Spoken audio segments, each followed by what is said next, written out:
We're live. What up? Let's get weird. It's your boy Tommy G here with the Monday edition of the Stay Cashin show. What a weekend. What a crazy roller coaster, up and down, chaotic weekend. We got a lot to fucking talk about. We'll touch on a little bit of college football. We will definitely touch on the Baltimore Orioles. And we will go into all of the NFL action that took place this weekend, including breaking down the Monday night game tonight, giving you guys some bets, giving you guys some plays. Bill Rupp, ladies and gentlemen. What up, brother? Not much. Getting ready to watch the shitty game tonight. After thought it was going to be a good game last night, but it just turned into a shitty one. It was good for my wallet on San Francisco. If I didn't parlay them with the fucking Astros. And then, I don't know, I feel bad for my little buddy down there. I don't even want to make fun of him. It's getting bad. Rackets, are you guys done or no? Be honest. Do you think you can get this? They're the best road team in the American League, or best road team in baseball, so I think they at least get it to game 4, but I don't know, man. You can't lose game 1 the way you did, and then you can't just fucking give up a grand slam to make it 9-2 and just get fucking hosed yesterday. Like, not a good start. Not a good start at all. Not a good start. What's that? I said definitely not a good start. No. I got to jump in on that first 5, though. I was happy about that. For some reason, the Orioles always go down. I don't know why. Bro, and for some reason they can't fucking score now they're scoring late in the innings, but they're not scoring enough. They're not tying the game. They're not getting the lead. As we said, new season come playoff time, right? New season. It's a lot of youth there. Listen, I will say I don't, and I'm whatever. It might sound like sour grapes, but like the Dodgers, the Braves, and the Orioles are 3 teams that won the most games in baseball this year, and all 3 of them have a week off, and they just put out clunkers in game 1. Both the Dodgers get shut out, the Braves get shut out, Orioles score 2 runs, and all the wildcard teams seem to have the advantage, bro, because they're not. It's not like they have to chew through their pitching because they swept the series, and they're starting their number 1 game starter for the wildcard series is pitching game 2 in the division series. I said the week off is not. Everyone online is pissed about the schedule. Dude, I mean, listen, the it's way garbage, they did it. bro. Not to mention, it's not fair to the teams, and we'll get right to football, guys. I know we're coming off a football weekend, but you can see my Rackets background. We got to talk a little baseball playoffs for a second. The thing that is stupid, in my opinion, is the one team shouldn't have 3 straight home games in the wild card either. I understand home field advantage. There should be a little travel. There should be a little travel there. Space it out for a day. Put the one game, like you gotta. Yeah, but then it would go on too long. We'd be going on to like mid. No, because they took 2 days off. That's they should the have to go right into they the next series. should have to play like they shouldn't. They shouldn't get. Yeah, if you're going to give them that home field advantage, you go right into the next series. Move it up a little bit so that the teams that won aren't waiting a week because you get cold over that period of time. Not only that, but it allows the pitching to reset. And during the season, like if they finished a 3-game series, you would be going home or you would be going on the road to the team that is waiting for you at your place. Like you would not be giving 2 days off in order to reset your whole fucking schedule. Like if you want to keep the 3-game wild card, that's fine. The division series should start the day after. It should not be a 2-day gap, or it should start on Friday and the division series ends on Wednesday night. You know what I mean? There should not be a 2-day gap to be able to reset the entire roster. Yeah. That's my thing. Yeah, it's very interesting. But we got to get through every NFL game and talk a little bit about that. So let's do it. Brian Healy in the chat, James said, who won the Stafford argument? Clearly me. Healy said not Tommy. Clearly me, considering Brian Healy said he'd take Tannehill over Stafford, who went 260, no touchdowns and an interception. So he shit all over himself. Stafford obviously didn't have a great game, but I said you play Stafford naked if you're playing him because you don't want to ruin it. And we all agreed Kupp was too expensive at $8,600, even with his performance, Bill. Cooper Kupp, first of all, let's talk about the Cooper Kupp come out game. But like I said with Stafford, if it doesn't work out, you don't want to ruin 2 positions. And if it does, he's going to space the ball out. He did exactly what I said. Tutu Atwell, 2 for 9 with 1 of the touchdowns. Higbee, who everyone wanted to pair with him, completely shit game, 2 for 20. Puka had a good game, 7 for 70 and 1. But that's not winning you any GPPs. And Cooper Kupp had a good game, probably got you 20 points at 8,600. They pounded him. They pounded him on that first drive, and he didn't really do anything else. Yeah, I mean, he spread it out exactly. The touchdowns were to two different guys. Higbee was the main parlay partner. I said, don't do it. Up didn't touch the ball in the second half of the game. Yeah, I mean, that's what I'm saying. Like, that's how that team's going to be, dude. That's how that team's going to be. It's going to go in waves. Cooper's going to be the guy, like we said. But at 9,000 on DraftKings, I mean, you literally need 8 for 120 and a touchdown just to get the value. Puka was up there at like 7,000, 70-something hundred. So really, his 20 points is like, that was fine. He's a 6 for 60 guy. The rest. Yeah, that's what he's going to be. 6 for 60, and maybe. What is DraftKings and FanDuel doing with these guys that just come back off of injury? Like, why is Cooper Kupp 9K? Like, I understand he's going to get. He had a decent fantasy day, but Jonathan Taylor was like 8,300. Yeah, no, it's so weird. What are you doing, guys? Cooper Kupp shouldn't have been that high, and he would have been the perfect pairing. At 8,600, I mean, you needed a game like he had with a touchdown just to be okay. How could you project that in his first game, though? Yeah, just to be okay, right. He should have been like 7K. Same thing with Taylor. Taylor should have been 6,500, not 8,300. Yeah, so, I mean, they did spread the ball out kind of as expected. Higbee was the number one pairing everyone wanted to do, and I said, don't do that. I mean, you just skipped news today? Or we just... No, I'm reading the chat. That was the chat. That was in the chat. So, yeah. I took the Tannehill Stafford bet. You backed out of it. I thought we had a new format. No, you backed out of it. Let's go to Evan with the headlines. Fuck everything about Miami Hurricanes football. I mean, that was the best thing. Me and Rackets Bro. when that happened. Me and Bill weren't even paying attention to the game. I was just scrolling on Twitter, and I saw like there was like 10 posts in a row. It's just like, fuck Miami, worst beat ever. Miami's retarded. And I'm like, what the fuck? I'm like, what happened? So I asked Bill, I'm like, dude, what happened in this Miami game? I'm like, why is Twitter on fire? And we watched the video. We're like, oh. Explain it. Break it down. So all Miami needed to do was take a knee on third down with the 30 seconds left and kneel out the clock. And not only do they run a ball or run the play, did you guys hear that? No. No.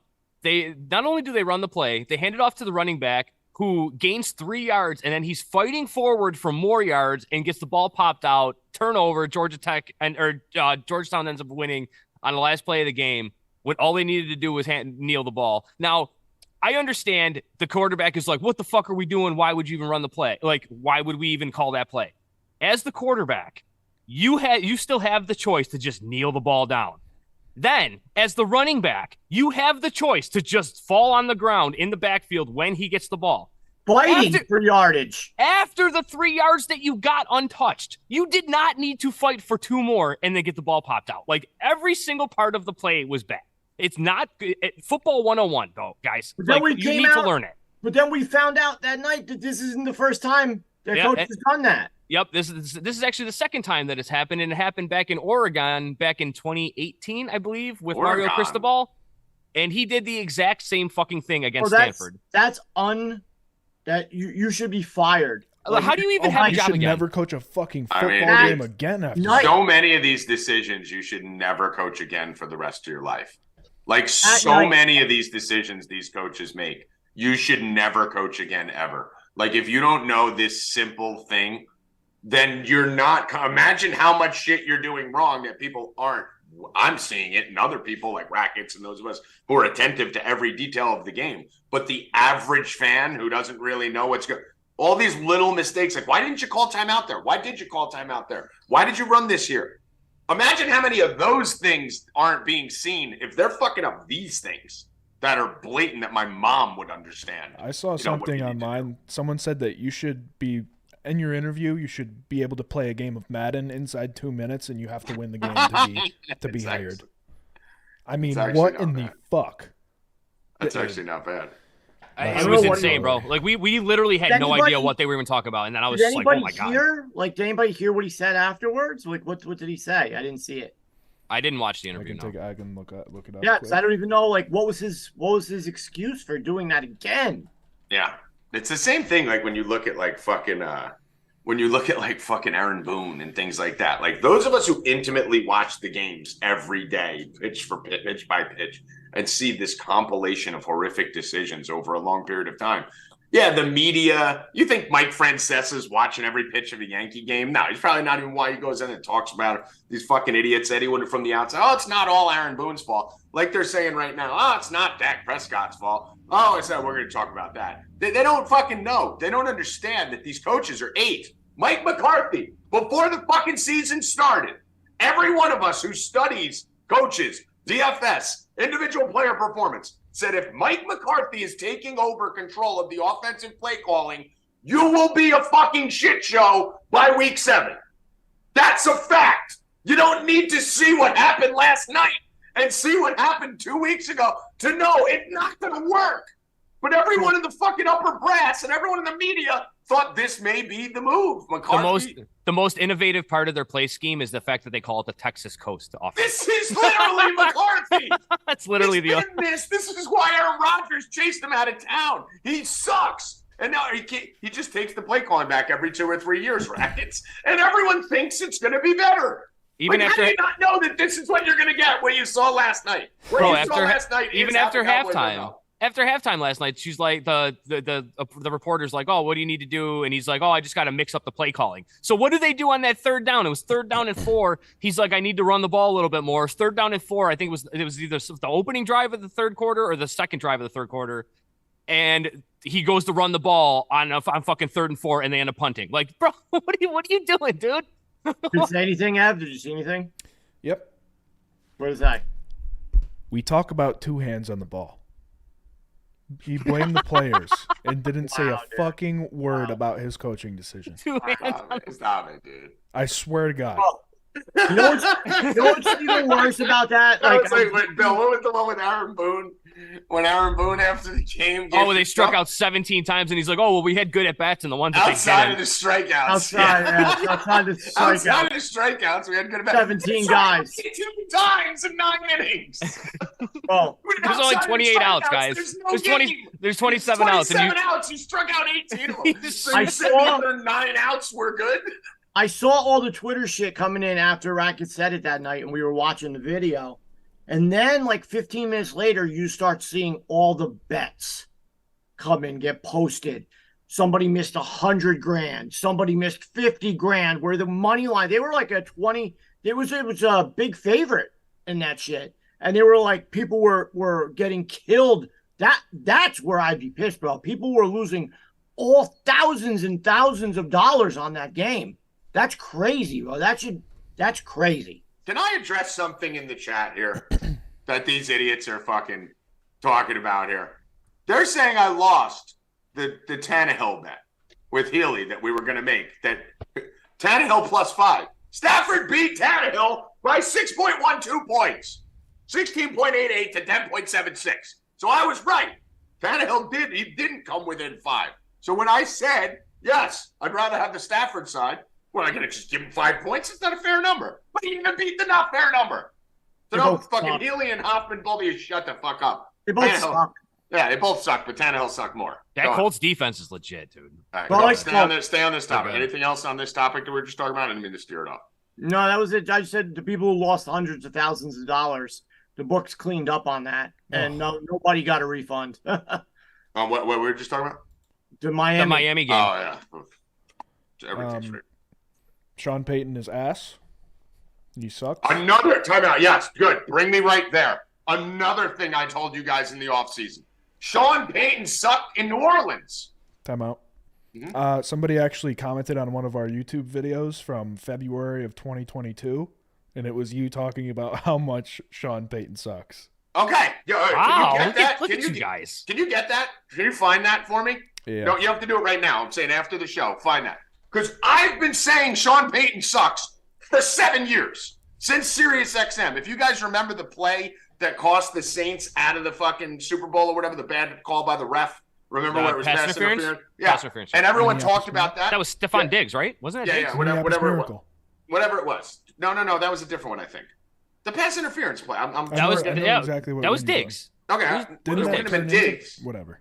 Yeah, but Minneapolis Miracle. You're right. Evan, no, you're right. Wait, no, the pass interference was on the Saints receiver.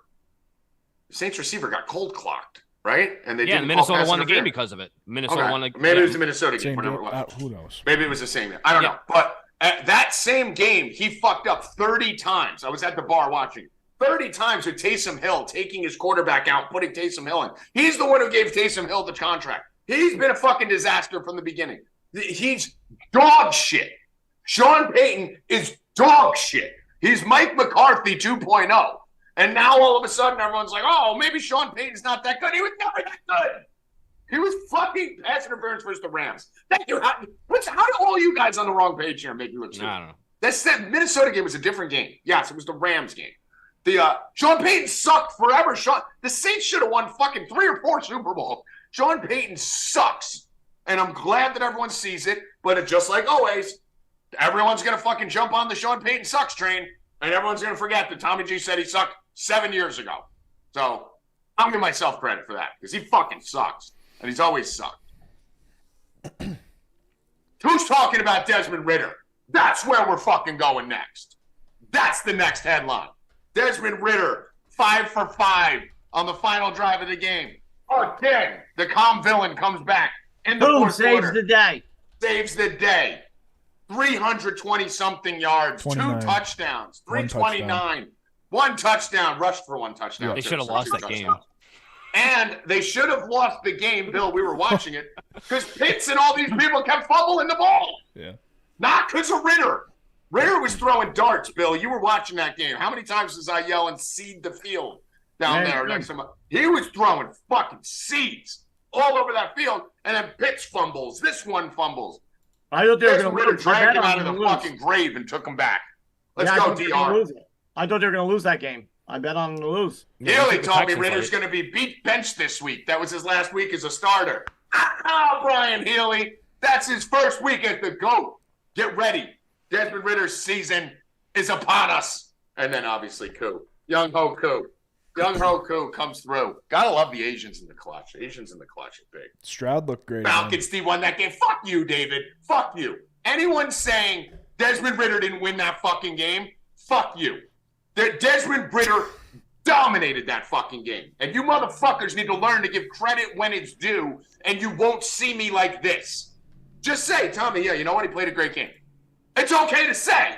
He did. He played a great fucking game. Again, took them back in week 2 from the fucking grave, down 14 in the fourth quarter. The kid's good. He just had a horrible half in London to start the game. He's good. He's in his seventh game as a starter. And the Falcons fumbled a lot. Bijan Robinson did fucking nothing.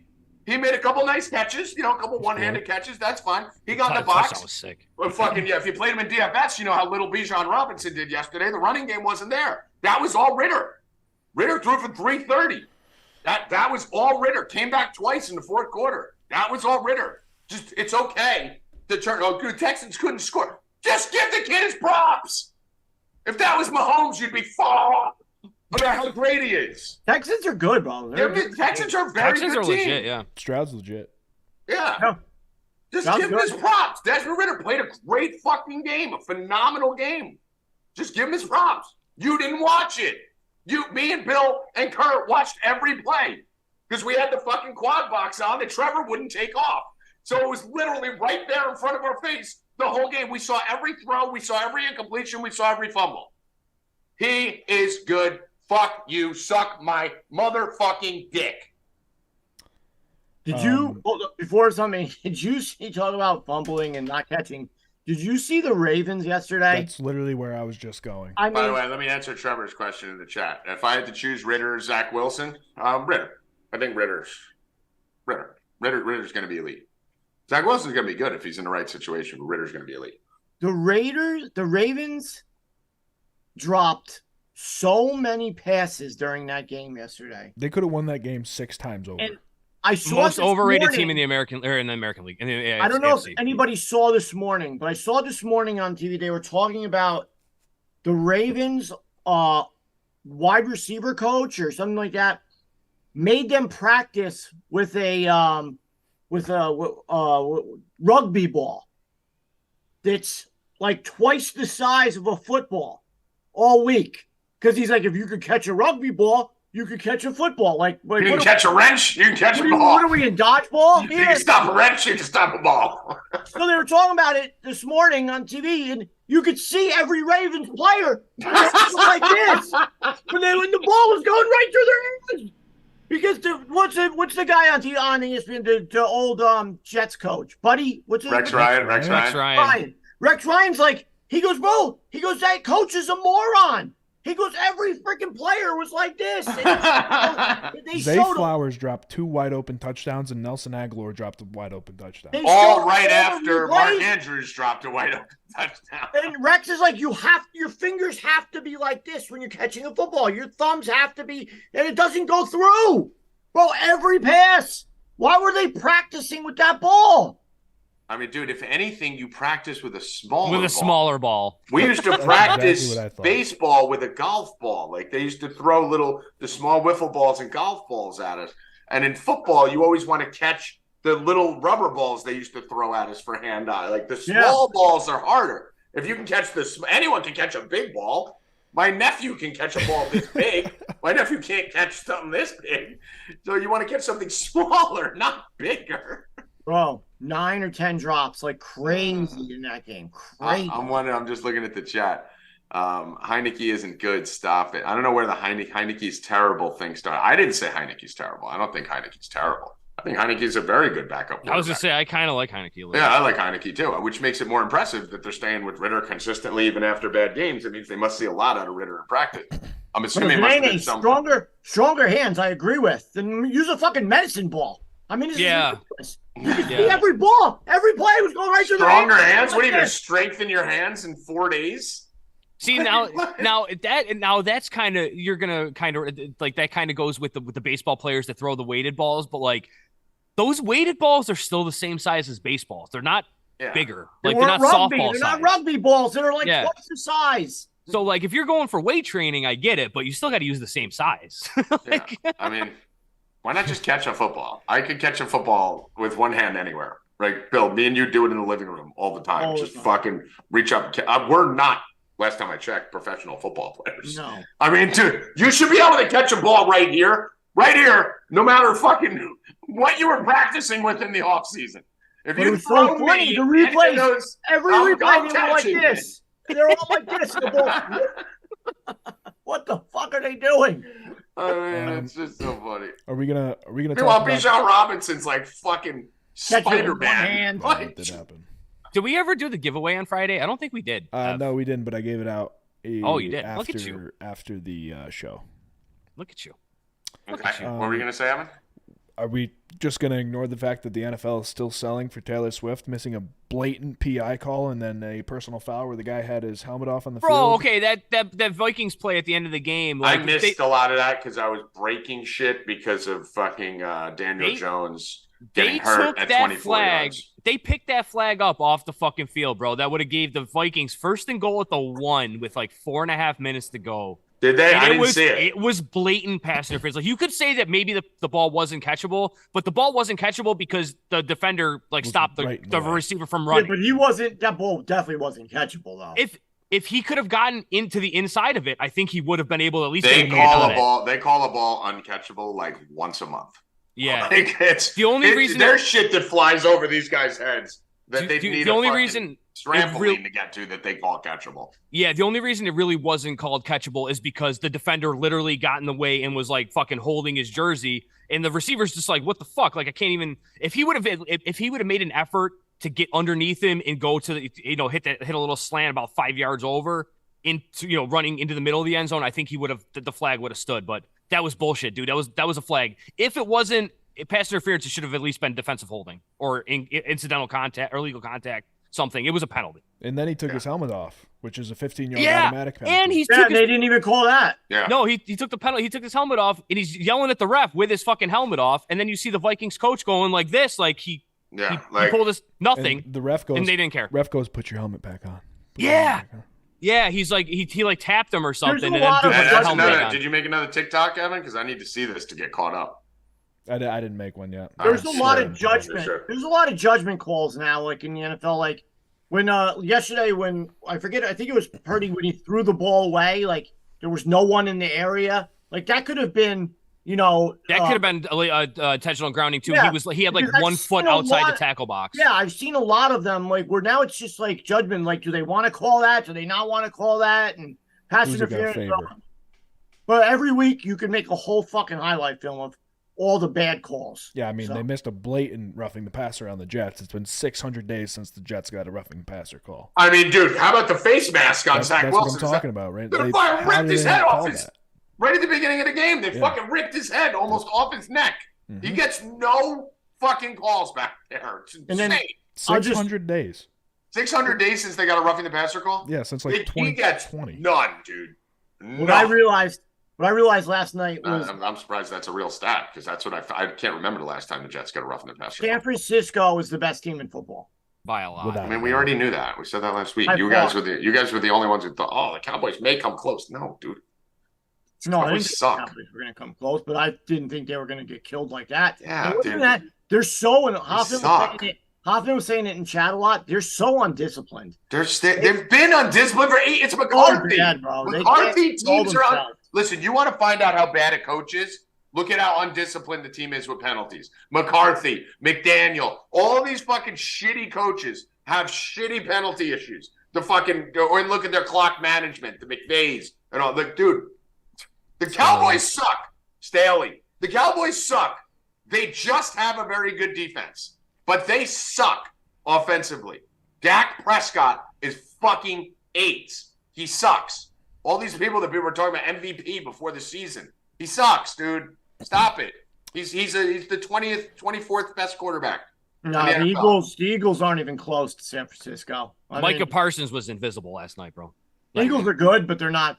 Well, and it's what we talked about with the Niners, who are 15-0 now since they got Christian McCaffrey. 15-0. How many 0 since Brock Purdy? Well, they're 5-0 with Christian McCaffrey and Jimmy Garoppolo. He scored in every game. Yeah. By the way, that's why I dropped that stat, Bill, because you know who he always goes. Brock Purdy's 10-0 in the regular season. Christian McCaffrey's 15-0 in the regular season, which means Jimmy Garoppolo, who you think sucks, was 5-0. Was 5-0 with Christian McCaffrey. I like Jimmy. How's he doing in Vegas? I did like Jimmy. He's going to lose tonight. How's he doing in Vegas? He scored in every game. Jimmy, just think about this. When you think Purdy's better than Jimmy, though. Of course. Purdy's better than him. Why? Jimmy Garoppolo went to 2 NFC championship games quarterback. And was 5-0. No. No, it's not the system. We're going to stop that bullshit right now. He's literally number 1 in next gen stats in the history of next gen stats in deep throwing. Like literally number 1. We're going to stop this nonsense about fucking system quarterback. No, we're not. Yeah, we are. Because we are. System. No, we proven. Time. It's time tested. It's the system. Time tested. It doesn't mean he's bad. You can have any system. He still has to make the decisions. He still has to pull the trigger to throw the ball to the right spot. Decisions are easy if your fucking guys are right open because you're fucking running a perfect system. No, it's not. It's not easy. It's not easy. He makes it look real easy. How did Jimmy Garoppolo? Hold on. How did Jimmy Garoppolo go 5-0 with Christian McCaffrey? Bro, Jimmy Garoppolo literally is about to get benched in fucking Vegas. No, I mean, it happens every time someone leaves Shanahan, they go to shit. So Purdy is a top 5 quarterback. Here's the deal. We're never going to be able to prove it until he's not with Shanahan anymore. He's literally the best quarterback, numbers-wise, ever in history. It's like saying Tua is the best quarterback ever. No, it's not. It's not. Tua's had a bad game. Purdy has never had a bad game. He didn't have a bad game when you have Tua has no defense. Never had a bad game. I don't care. Rackets. Bro, it doesn't matter, dude. Rackets, Purdy has had bad games. No, he has not. The first 3 of the season, he played like shit. He did not. Bill. He did not. Bro, his career numbers are 70% completion. 4 interceptions. You're the one who said completion percentage doesn't matter. 70%. Desmond Ritter 4 turnovers. He's got 4 turnovers. 15 for 18 for 180 yards in that game, and you thrashed it. He's got 4 turnovers in his career. Okay, he's good. He's great, dude. He's Stop great. It. He is great. Stop it. I've come around on him. He's good. I think he's really good. He's good. He's not but he has had bad games. He has not had a bad game. But he's literally never had a bad game. 15 for 20, 75% completion percentage, 178 yards. That's a bad game. What? No, I didn't read it. No, he's never had a bad game. But that doesn't matter. He's never had a bad game. Those are fluky. He's never had a bad game. I can't. Never. Zero. Listen, if you put zero. Zero bad games. Jimmy didn't either. Jimmy was fucking 5-0. No. You used to fucking Jimmy sucks. Jimmy sucks. Look at this throw. No, bro. We're not doing that. No. With McCaffrey only. Nope. Jimmy Doesn't matter. never had a bad game with McCaffrey. 5-0. He still threw interceptions. I can't wait till McCaffrey. He threw interceptions. He turned the ball over all the time. Garoppolo fumbled once a game. Wait till McCaffrey goes down for 4 games at some point this year. And you watch. They had McCaffrey in the championship game. What happened? They had McCaffrey in the NFC championship game. What happened? They lost Purdy. They lost Purdy. They should have used CMC as quarterback. That's what they should have done. They tried, and it didn't work. You know how hard it is to be bad with McCaffrey on your team? Jesus Christ. Listen, Brock Purdy's good. We get it. Great. Say it great. No, I will not say great. Okay, well, then I'm just going to keep arguing with you the whole time. He's great. I'll say he's good. He's great. Say he's good. Hoffman said the Lions are closer to San Francisco than Philly. Lions are legit at 112 of 15. I don't know. Another team that's not. Stop it. Everyone's got to chill with the Lions shit. Fucking, they're gonna blow games at the end of games. That's what's gonna happen. They're gonna be good. They're gonna make the playoffs. They're a good team. They're a solid team. Their coach is retarded, and their quarterback's, gonna do the same shit he does every big game, like we saw against the Seahawks. They shouldn't have beat the Chiefs. The Falcons game was a complete fucking aberration. They're good. They're a very good team. They're a very good team. They're like the Brock Purdy of teams. They're very 22 good. and 4 in touchdown interception ratio. They're very good. Get the fuck out of here. They're very good. 22 to 4. Very good. Dude, you don't get to just be the Brock Purdy stand. You have 15 other quarterbacks.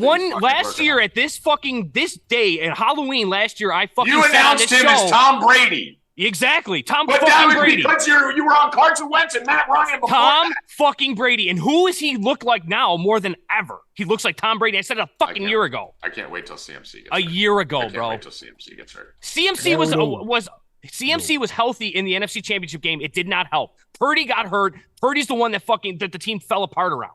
Had nothing to do with quarterbacks. They had fucking zero better running back at quarterback. They could have had. Well, if CMC you is so think if they had important, Jimmy Garoppolo to step in, they wouldn't have won that game. Of course, if CMC is the fucking MVP of the team, then he should have been able to fucking carry them at least somewhat in that game, and he didn't.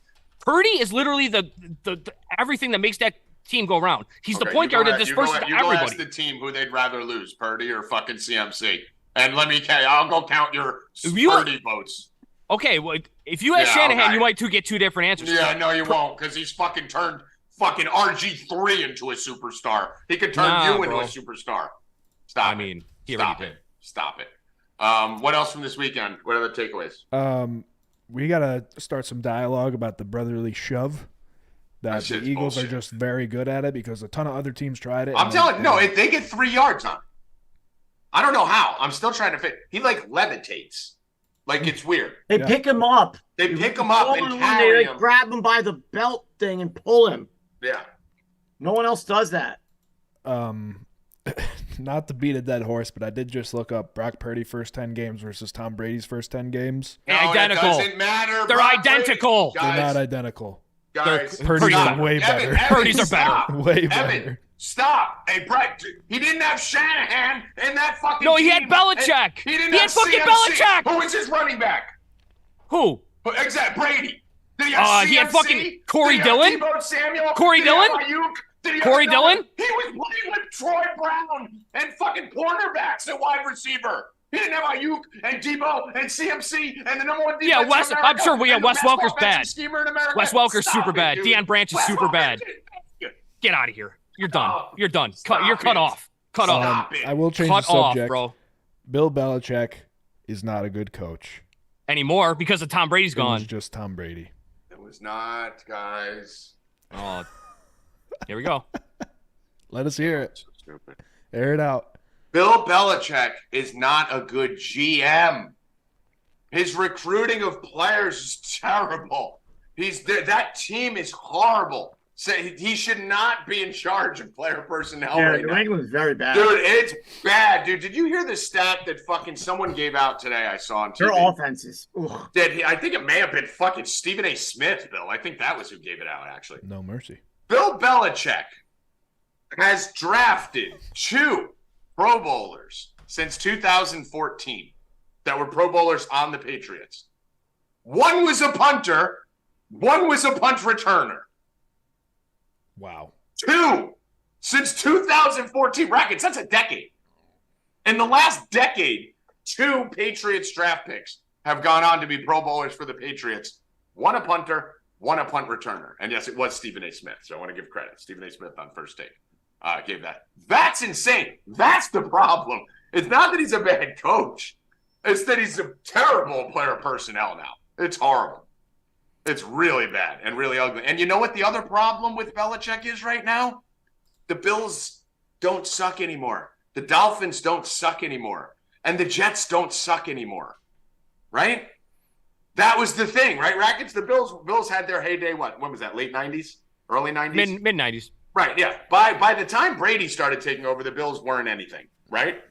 They were fine. 2000, yep. They were fine, right? The Jets were horrific. Yeah, Kelly was gone in Kelly was gone. Something. Thurman was gone. All those people were gone. The Jets were horrific, and Miami was nothing.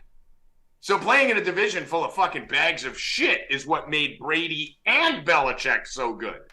That's what helped both of them. And that's what you're seeing. But Belichick's done, dude. Yeah, he's done. He's won. Brady was playing against Fitzpatrick like every game. And Brady had a bye, first round bye. He would go from team to team. Brady and Belichick basically had the perfect storm for both of them to look like the greatest things ever happened to Earth. And what happened was Brady was smart enough to leave and go to a super team. That was a super team on the Bucs that he went to. The best defense in the NFL. Mike Evans, Chris Godwin, Antonio Brown, Leonard Fournette, Ronald Jones. They had fucking like 100 players. Gronk, they had 2 tight ends, Gronk and Brady. Like, that team was fucking stacked. And Brady went there and did his job, whereas Belichick was left with fucking Mac Jones and fucking Kendrick Bourne and a bunch of shit. So I don't think the Brady succeeding in Tampa really buries it as much. It was impressive, I guess, but I mean, that was a super team. They were just bringing people off the street who were coming to play. Leonard Fournette's like, yeah, fuck it, I'll play there. Antonio Brown's like, fuck it, I'm coming too. It was like basically, all right, we got everything. And we saw Brady last year. He looked like shit, right? I mean, his skill set wasn't that different. He just lost all the fucking superstars. But, yeah, Belichick's got to stop. He's got to stop. Yeah, Mac Jones is dog shit. Shane Vendrell donated $2 and said, Rackets, what's lower, your IQ or your team levels? Okay. Whatever you say, bro. See, if you're going to insult me or Rackets, you want to donate $2 to do it, because then we have to say it on air. We can't ignore it. Sinene? Yeah, let's go to Sinene. Let me see here. Overwatching Rackets have steam come out of his ears. Jim Foyster said Brady's last Super Bowl with the Pats was smoke and mirrors. A lot of them were smoking. And then we can talk about the Orioles so we can get Rackets even more mad. We should go into a whole Orioles segment. Yeah. Sinene, hey. What's up, man? What's up, bro? What are you doing? Listening to you guys talk about Purdy. Listening. I know you got a lot to say, so come in. I mean, on Birdie perspective, I mean, he has done better than I expected, but at the same time, he came in with expectations of like CJ Beathard and those kinds of guys. Like, that's what like Jimmy Garoppolo did. Those guys aren't good quarterbacks, so it's like he really didn't have big shoes to fill, and he's played well in the scheme, so he could be like a solid quarterback, but he's not great. He's great. He's not. He's great. He's not great. He's not. He's got 9. Look at a couple of those throws he made over the middle into those windows last night. Those are great throws. Like, those are great. He's very good. He's very good. Bro, they're wide open, but he's throwing the ball. He's not throwing the ball at the receiver. He's throwing the ball into a window. If the receiver doesn't go to that fucking window, it's intercepted. It's incomplete. Dude, every quarterback that has time in the NFL can do that. It's anticipation. That's not true, if you give anyone a clean pocket, they're doing that. That's not true. That's not okay, true. 90% of quarterbacks in the NFL, you give them a clean pocket. They got there for a reason. The difference is the mental part of it, which has been impressive. His ability to escape the pocket and get that extra second and hit the guy on the run, that's been impressive. Like that, his escapability and playmaking has been impressive. It's the decision making for me. He makes the right decision every fucking time. He does not make a bad decision. So here's the thing with Purdy. He's very smart and he's very he seems to get. So when you have someone like Shanahan who's a genius, the more important thing for your quarterback for a Shanahan team is to be smart, right? So he has the number one quality. It was the same thing with Brady. Brady was brilliant, and Belichick's scheme was brilliant, so it worked. But I'm just listen. He's good. He's very good. It's but funny he's that not. you use the same exact comparison that I just did. He's literally Tom Brady and Belichick. No. He's not. They're the same, bro. They're the same. No. They're the same thing. Bill Belichick's a defensive coach. They're not correlated. No, it's not even. It's not even. It's not. remotely It's the not. same It's thing. yeah. Brady was smart enough to run the whole offense by himself. Purdy can't. Purdy can't. Yeah. Brady did everything by himself on that thing. Yeah. But I mean, Yes. Rackets. He's averaging like last year. I mean, he had he's 9. still- Last year he had 9 games started and 1,300 yards. Like you can't tell me he's never had a bad game. Like His he career averaged numbers are 150 22 yards and a game. 4. His His ratio is 22 and 4. He averaged 150 yards a game last He year. doesn't average 150 yards. He averages. He had 220. 9 games and 1,300 yards. What's his numbers now? Now, what's last year was a full season, half season. 9 games, What's his numbers 1,300 now? yards. And what's his numbers now? 5 He hasn't even games, thrown an interception this 1,200. year. He hasn't even thrown a fucking He's interception. averaging 220 this year. Great, congratulations. I mean, And if his Ritter offense did scores that- 30 points a game, because it's the best offense playing downhill all game. bro. If you're All right, gonna, so if you're Nate's gonna here.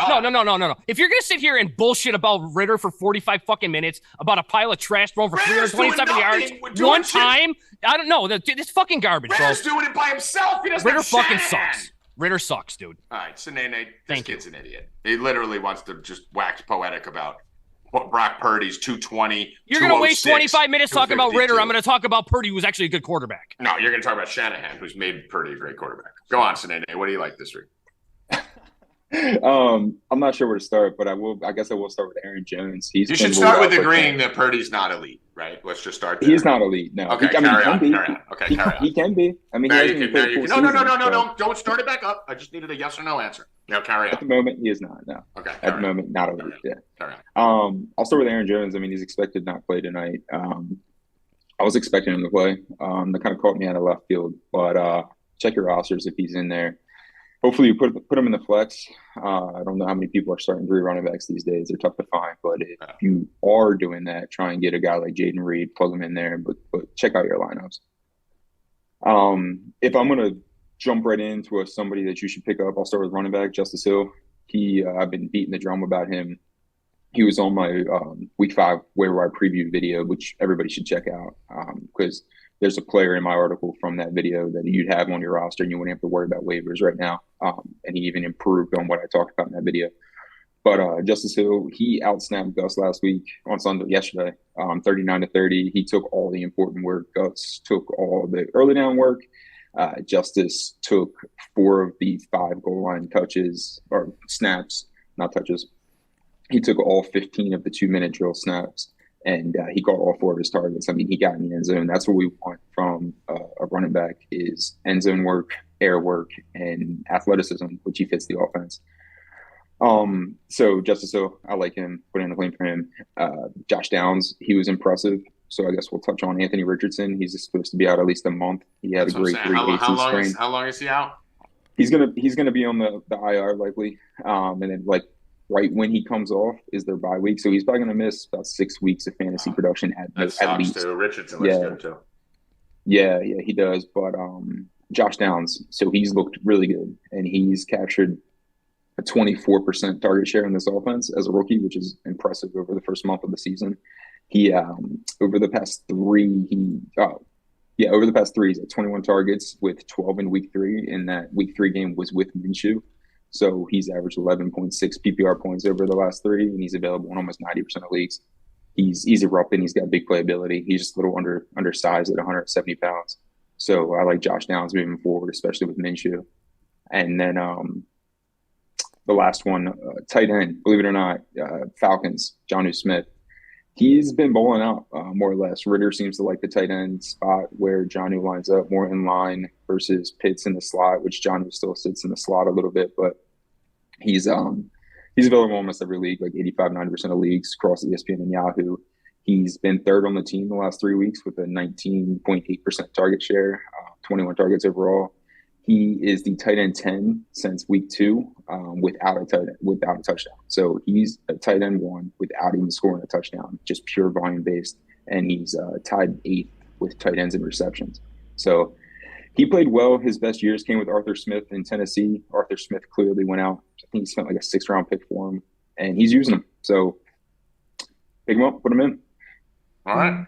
And what did we think? Any takeaways from this week? Anyone you want to be trading for? Give me one or two guys you're looking to kind of trade for or looking to get rid of if you're on any buy lows, sell highs. I mean, we had Jonathan Taylor come in. I don't know what percentage of snaps he played. I haven't looked at it. I'll be looking at it tomorrow. It wasn't. It was pretty much. It wasn't 50% like they said it was going to be, right? I think it was like right before the game, they said it was going to be kind of a split. Yeah, they were going to bring him along slow, but no, it was almost and Moss balled out. He played well against the Titans. The Titans are like the second best statistically rush defense. They sell out for the run, and Moss still balled the fuck out. Yeah. Joe Burrow, I still don't think he's right. He played. I don't even think he played well. It was just all Jamar Chase. Like Jamar Chase was like 80% of that production. So if you got a quarterback, I wouldn't look at the Burrow game as something that's an predicament of what's going to come after that. I don't think he's going to keep up this pace. I still don't think his cap is right. He's too reliant on Chase, which Chase is amazing. Go by him. I mean, he's not going to do that every week, but Travis Etienne, I'm just looking over. Joe Burrow actually did have he did have a good week. And again, it's a lot of box score watching, but he did have a good week, right? That's what I think you're saying there. That don't be totally fooled. He actually finished as the fourth, highest passer on the week, third being Desmond Ritter. Just wanted to add that, but carry on. Yeah, I'm talking about fantasy points. He was I just wanted to bring up Desmond Ritter. Yeah, he was the quarterback 8. I mean, Desmond Ritter, I can't side with you on that one. He's very good. No one will. They'll understand. They'll understand it. Yeah. I'm not saying sell. Obviously, Breece Hall. Oh, go on. I was going to say, I'm not selling sell A-Chain by any means, but don't get too comfortable with this production. I mean, he is busting off some elite runs. And, I mean, it's just we've never seen somebody sustain this over the course of a season where he's busting off 60, 70, 80-yard touchdown runs every single week. He's going to have some down games. So he's a every week starter, but just let's pump our brakes and let's see it a little bit longer. I'm going to so on the A-Chan front, he's Tyreek Hill. A-Chan. I like calling him A-Chain. He changed better. it. Yeah. He changed it. Yeah. I like calling him A-Chain better, and I'm going to keep calling him A-Chain. But on that front, he is Tyreek Hill. That's who he is. I think I've been looking at him and studying it. That's how we have to accept it, that he's going to bust off a lot more long runs because he's that fast, right? Yes. Like his speed is that long run that he broke off this week shouldn't have gone. Like he had an angle on him. That speed is absurd. He just leaves. So he is Tyreek Hill. At the same token, I do get what you're saying, and it does make it very difficult to trade for him. You can't trade for him now. Mm-hmm. But he's doing all this on an average of like fucking 15 touches a game, 14 touches a game. Not even getting volume. He had 11 carries, 8 carries, and 18 carries. And 1 catch last week, 3 and 4. So, but I think that volume is what kind of raises like my ear a little bit, because that volume, I don't think it's going to increase. Like they're not going to give him that 15 touch workload. I think he gets there. I'm curious to see. I think he gets closer to tiny, big games. Yeah, I just don't think he'll be tiny though. He's like Tyreek Hill. He's not big, right? So like you got to kind of protect him a little bit. So exactly, yeah, exactly. I would say. I mean, listen. Keep in mind, 2 of these games were against Denver and the Giants, right? And he ran through them. And the one game against Buffalo, he had a 55-yard run, but only had like 40 yards outside of that, right? So yeah, I'm with you. I think do not trade for him now. Like you got to let him. Yeah, you got to come back down to earth a little bit. I will touch on something that you guys were talking about earlier with Puka Nacua and Cooper Kupp. I think they're both here to stay. I think they're both going to eat. I think it's centralized through them. They saw 62% of Stafford's targets. I don't know if Puka's going to keep up a 30% target share. I don't expect it to. I would be surprised. But there's enough balls to go around in that offense. And, I mean, Cooper Kupp saw 12 targets of the 37 attempts. Puka Nacua saw 11.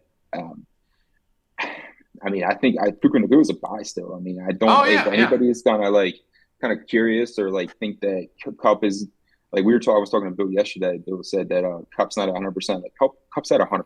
He was 100% yesterday. He played every snap except for 2. What they did yesterday is what to expect moving forward. Well, I mean, no one's at 100% first game back. You got to get the rust off, right? So even if he's healthy, I think what we saw yesterday was exactly take the touchdowns away, right? Because you never know. Stafford's going to have a lot of options. Kyren, Higbee, Atwell, Nacua, Kupp, a lot of places to go for touchdowns there. So we'll take the touchdowns away. right?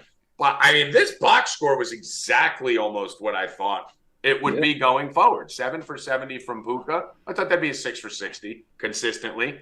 8 for 120 for Kupp with 12 targets. Not his normal 12 for 140 and 22 targets. So that's normal. Higbee 2 for 20. I think he'll be more 3 for 34 for 40. You know, if Stafford gets up there a little bit, maybe he'll pop off for 60, 70 here or there.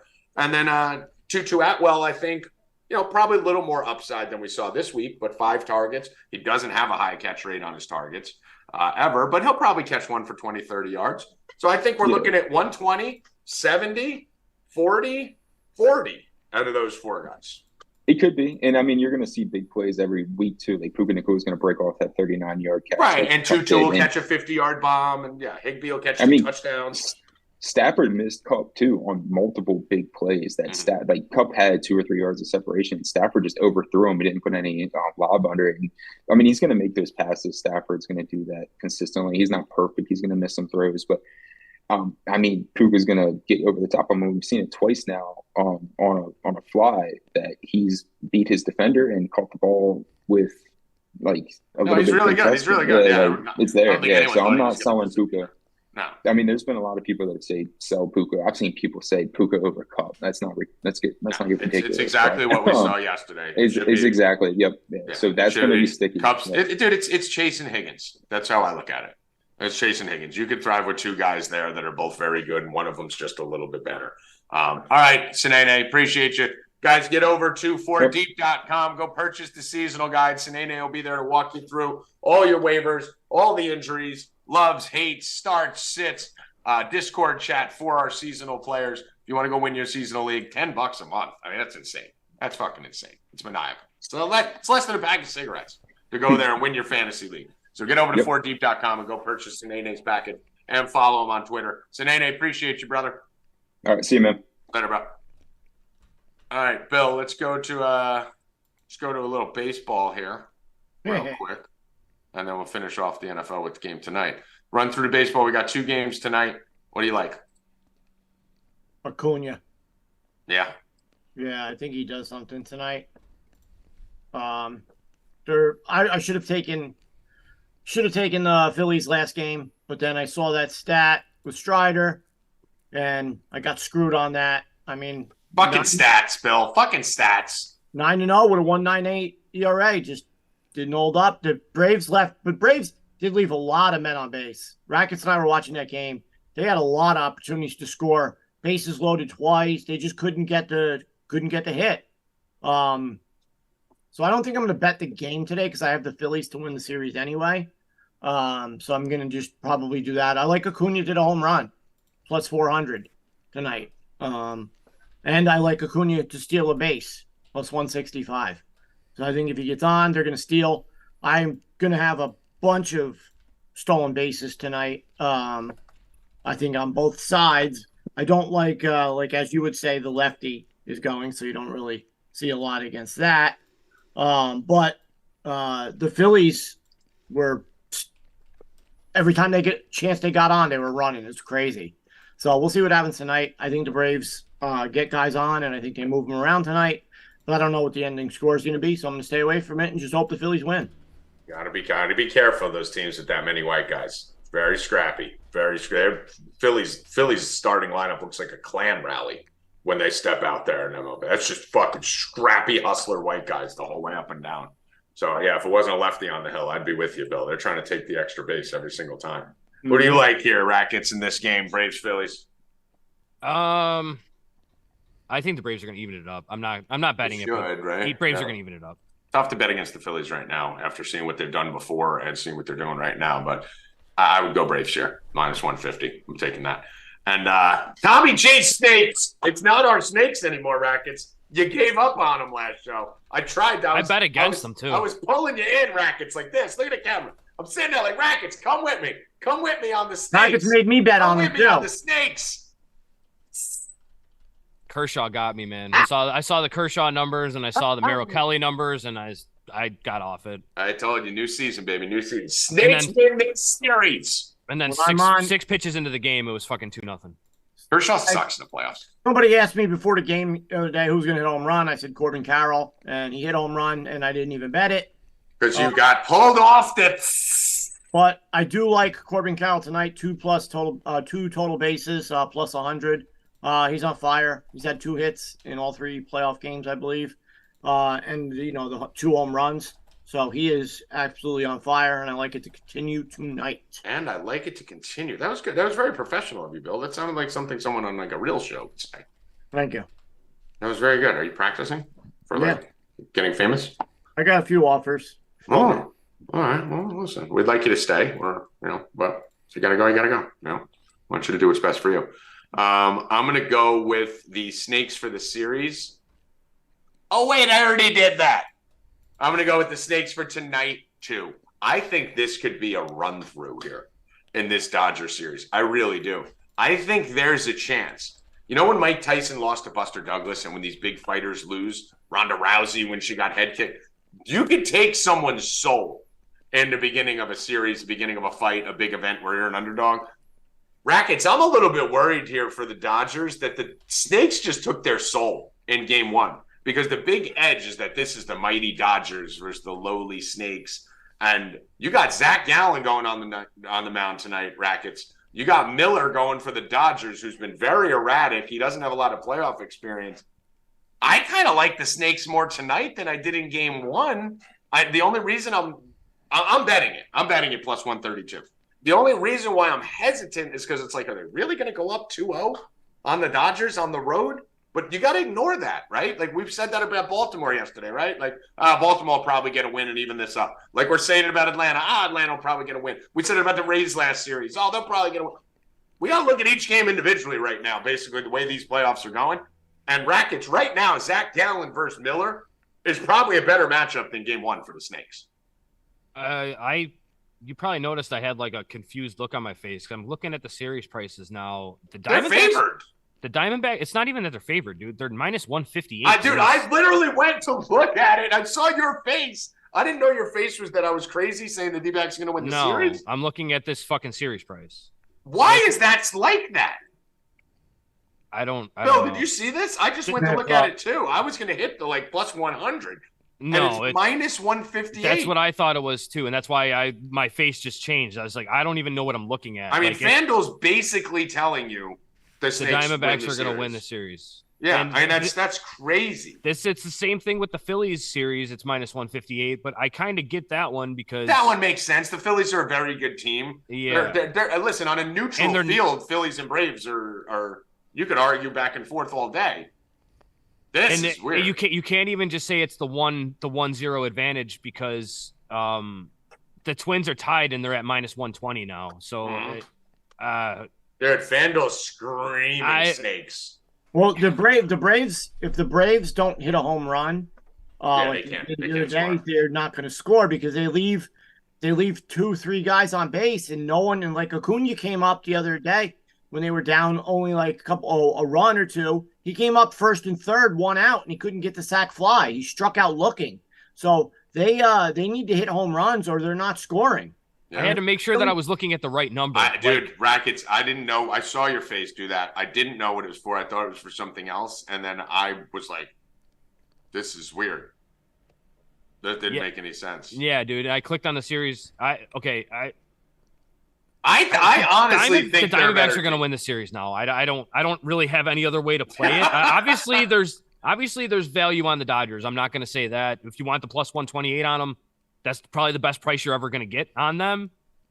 But man, they're heavily FanDuel's inferencing that you're getting it. Yeah, they want you to take the Dodgers for the series. They're begging you to do it. They're on a street with a cup like this. Yeah, I don't even know what I'm looking at, guys. Like, Bill, do you believe that the Diamondbacks are almost minus 160? Well, yeah, same as the Phillies. I mean, it's a little. No, crazy. but it's not though. It's not the same as the Phillies, though.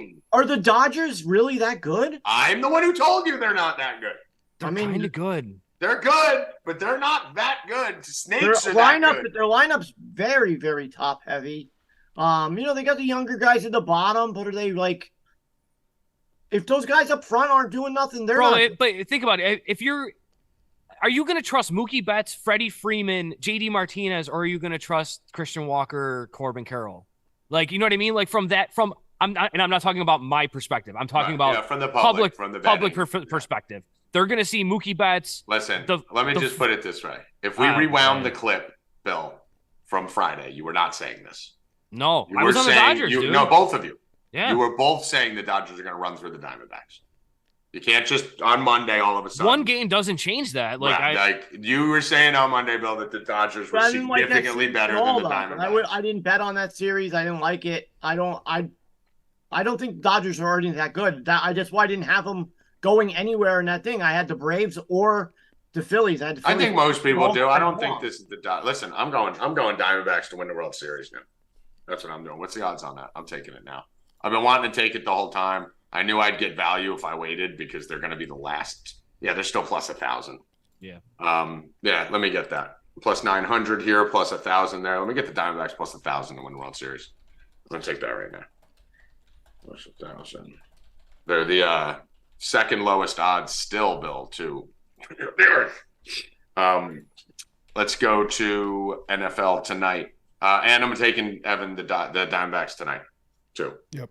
Miller has not been good, guys. Right? Rackets? Miller's been erratic. He started off amazing. Yeah, I would say he's hit or miss, dude. He's either gonna be lights out or he's gonna get. Yeah, actually, you know what? I didn't follow the last 2 weeks. It looks like for the last couple weeks he got a little better, but he was like fucking 5 runs, 1 run, 5-1, 3 runs, 5 runs, 7 runs for a while there. So I don't think he's gonna go deep. This line opened at minus 155, and it's only sitting at minus 156 and 160 in some spots with 86% of the money on the Dodgers. Snakes! All right, let's get to the NFL. We got one game tonight. Kind of fucking whatever game. I mean, a lot of question marks in this game.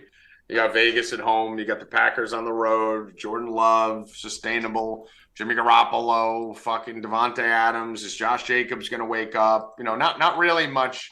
AJ, I guess AJ Dillon's the bell cow today. This right? line's Jones already is out. Yeah, this line's already flipped through 0 or flipped over. Yeah, I think the Aaron Jones situation and, you know, Devontae Adams is still questionable. No, they're playing. All right. I know he's suiting up. Is he fine? Jimmy and Devontae are playing, yeah. Okay. So it looks like everyone's in but Aaron Jones, and Aaron Jones is not out, right? He's just I'm seeing here on DraftKings viewed as unlikely to play Monday night. He took all of his stats off of FanDuel. Okay. So he's unlikely to play. So let's assume he's out. It's a kind of it seems like a fun game, right? Like, you got some fun shit. You got Romeo Doubs. You got fucking, Josh Jacobs. You got Devontae Adams. You got some fun shit here, but where are we going with it, Rackets? We going to the under? I like the Raiders tonight. I do like the under too. But the Raiders defense just scares me a little bit on that. But I do like the Raiders. I might even play the spread. Line's gone from Raiders +1 to Raiders -2.5. I'm good with that. I don't think the Packers are very good. I don't think the Raiders are real good either, but I like the Raiders today. So you're not betting the under? Think there may be some points here? They're man, I just. What about a tease? I'm surprised Rackets. If you like the fucking Raiders, I'm surprised you're not going a little tease Raiders in the under. This line has already moved up 2 points, Tommy. It opened at 43.5 and it's now 45.5. I'm not really liking under there. I mean, there's value there, I guess, but I see the Raiders scoring some points tonight. I don't know. Okay. I like the Raiders tonight, but I hate the Packers. So I tell you guys every day, I think the Packers suck. I think Jordan Love sucks. I think this team's complete fucking garbage. And how many times can this guy keep fucking having a miracle fucking, 3 drives and making it look good? His touchdown variance is needs to regress, and it has a little bit. I'm on the Raiders on every aspect of this game tonight. I'm wondering, where's the public and everything? I haven't looked into the ticket counts yet. Let me see. Looks like we're looking at the money line. 70% on the. 77% of the money line. I'm seeing though. Click over to money line. Looks like the money line is all Packers. Yeah, 76% I see. Yeah, so it looks like the money line. So that's good. So we're not with that. Open to -105 and -140. Spread doesn't seem that drastic, right? Spread looks like 60-ish. All right. So I see 70, but yeah. So we're free. We're faction free there. All right, on the Vegas side. And what about the total? Like I said, it went up 2 points. I didn't look at the ticket. It's gone up 2 points. We got about 70% on the over.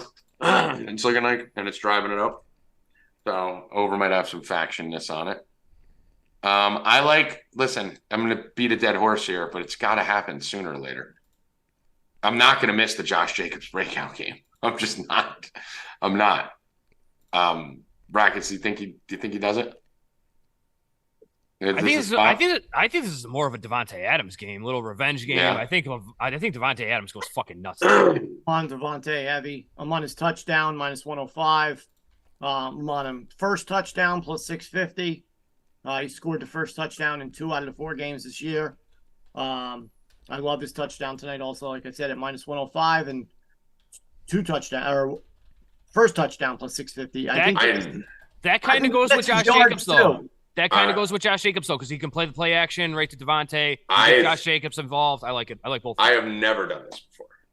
You'll have to sign up to get them because I've been on fire with these same game parlays. I'm missing them by like half an inch more. Missing them. It's either Chubb breaking. We're hitting a bunch of them, but I mean none of them are far off. They're all right fucking there. Even when I gave out for free yesterday with the London game, the Trevor Lawrence over hit, this hit, that hit, this hit, and the Bills money line is the thing that lost, right? But I'm telling you this right now, Josh Jacobs and Devontae Adams both get in the box today. I never do that. I never take 2 players to score on a primetime game. You get +225 on that.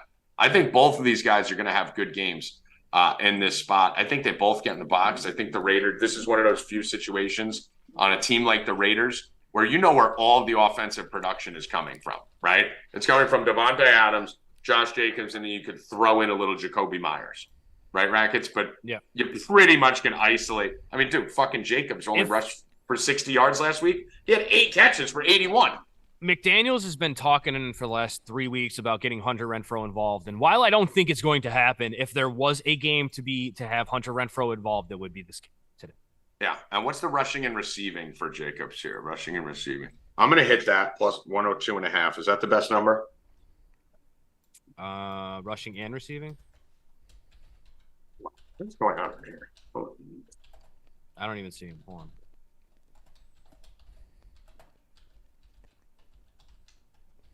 I don't know.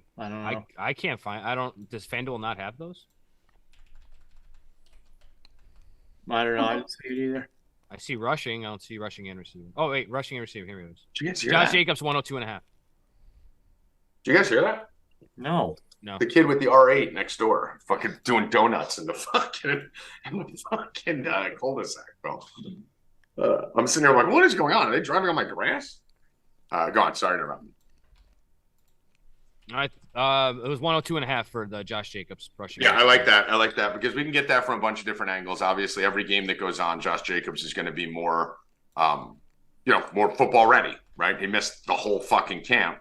And we're looking at basically, let's see, just pull this up right here.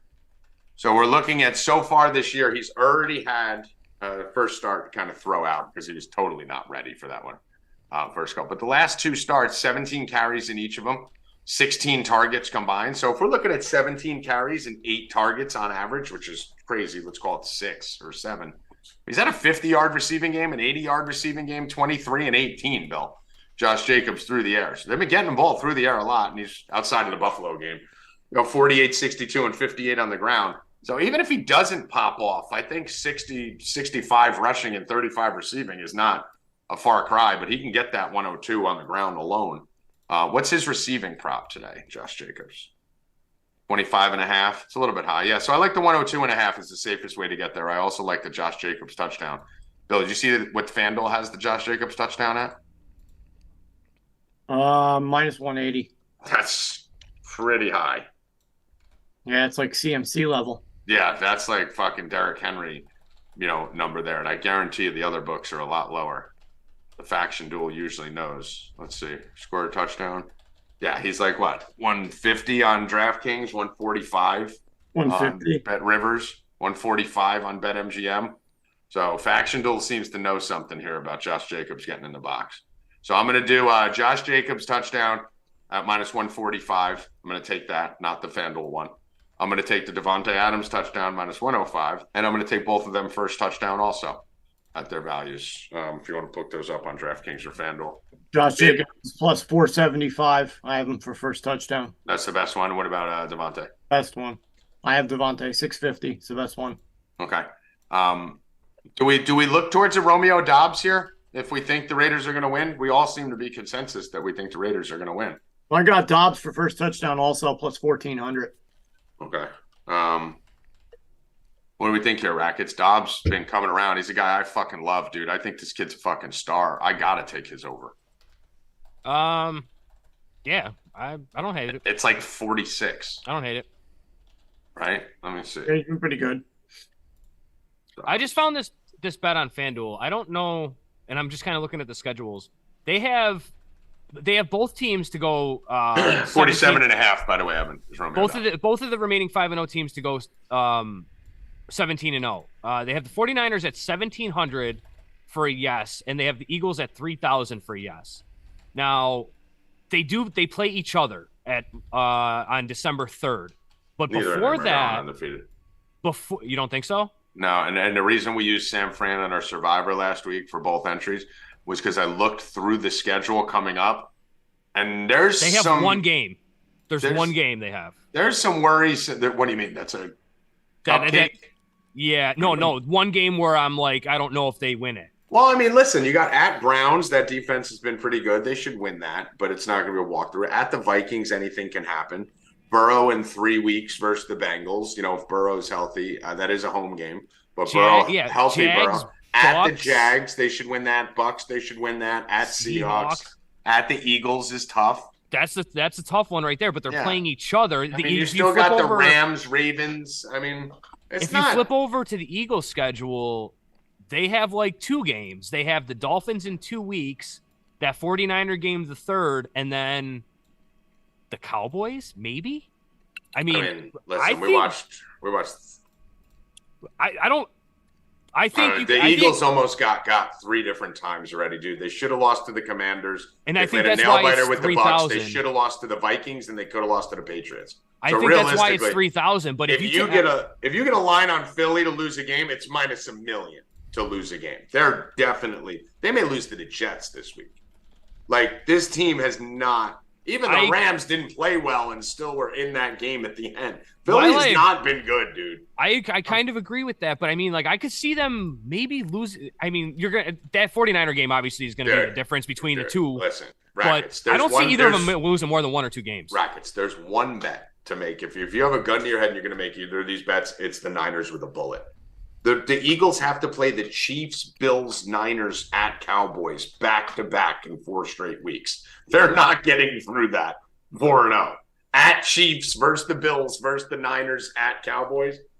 So and Dolphins. Okay. That's the November, dude, yeah. That's right before the Niners. Look at this schedule, dude. Take away Dolphins at Commanders, who they almost lost at home to the Commanders. Cowboys at Chiefs, Bills, Niners at Cowboys. That's a fucking gauntlet. Like, I'll make a bet with some. Can you make a bet that the Eagles lose 50,000 for the no? I want to bet that they lose 2 or 3 games. Where can I bet that? I think the Eagles lose 4 games this year. Well, if you can bet that with Ely. You can do last undefeated team, which would be they have the Eagles as the favorite as the last undefeated at minus 125, and the 49ers are minus 105. All right. Rupp's got to go cut the grass. Let's go. All right. I'm going to do that. We'll do that on Thursday's show. We'll break that down. Make a note there, Rackets, to talk about that. All right, anything else in the game tonight before we get out of here? I got my little Eagle guy right here. Fuck you, Tommy G, he says. The very little Eagle guy. He's a very little Eagle guy. All right, Rackets, final words. I don't have any today. All right, Bill Rupp, final words. Little Bijan Robinson says, let's go! You got a lot of little mini. Okay. Evan Hand, final word. What do you think of the Chiefs' last win over the Vikings? Rigged. Packers win. Packers win tonight. All right, Evan Hand's on the Packers. For Sinene, Bill Rupp, Joey Rackets, Evan Hand, I am Tommy G. Get over to 4 Deep tonight. We'll be doing another live show in the Discord as usual. A lot of fun. We've been hot. Everything's right. Even the bets we're losing are fucking right there. We are hot. We're cooking with gas, and we are going to smoke this slate tonight. So get over 4deep.com. You sign up for a week, sign up for a month, sign up for the rest of the year. Just sign the fuck up. Promo code VIP20. Good luck. Stay cashin', motherfuckers. Let's go!